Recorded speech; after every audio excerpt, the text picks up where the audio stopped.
Good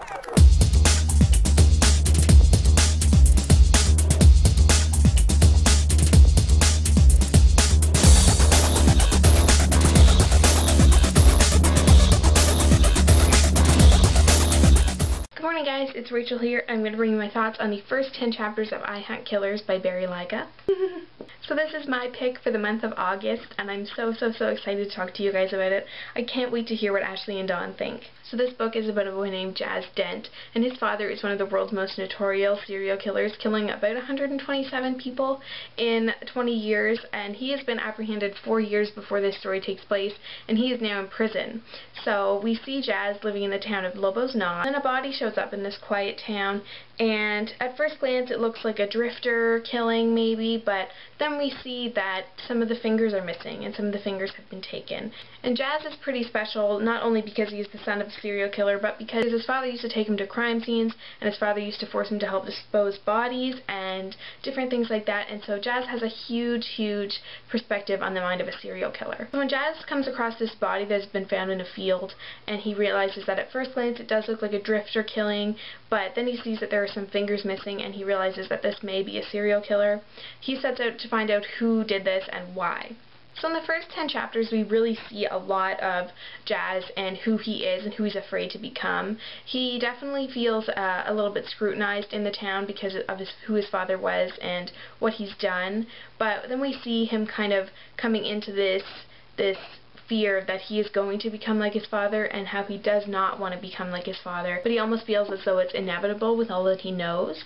So we don't see a whole lot of that in the first 10 chapters, but we do see a very powerful glimpse into the fear that Jazz has. He's going to become something that people fear, and that the people who claim that he's just like his father will be right. So we meet a lot of interesting characters in the first 10 chapters. Of course, we meet Sheriff G. William, who is, of course, the town sheriff. And we see the kind of ironic bond that Jazz and Sheriff G. William have, because G. William was the arresting officer for his father, and Jazz kind of confides in G. William a lot, and Jazz tries to help G. William with the new murder that has happened. We also meet Jazz's best friend Howie, and Howie is kind of a comic relief in this story, and Howie's really funny and awkward and clumsy, and just somebody who has a lot of innuendo, and something that I'm really thrilled to keep reading again. And lastly, we meet Connie, and Connie is Jazz's girlfriend, and we definitely see Connie's faith in Jazz in these first 10 chapters, and we see how she is really sympathetic towards him, and she's always been very supportive of Jazz, but we see her harboring a little bit of fear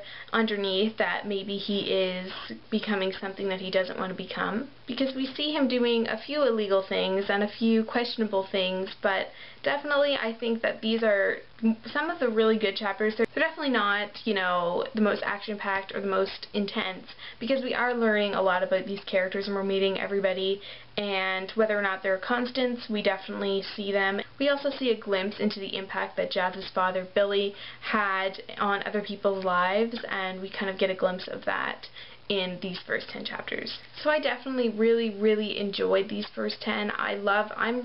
I'm rereading this and I love it. I just recently read it a couple months ago and it was absolutely amazing. I can't even tell you. And it was absolutely amazing, and I'm so excited to hear Ashley's and Dawn's thoughts on this. If you're reading along, let me know what you guys are thinking of this novel, and I hope to see you guys really soon. Thank you guys so much for watching. I'll be back soon. Bye!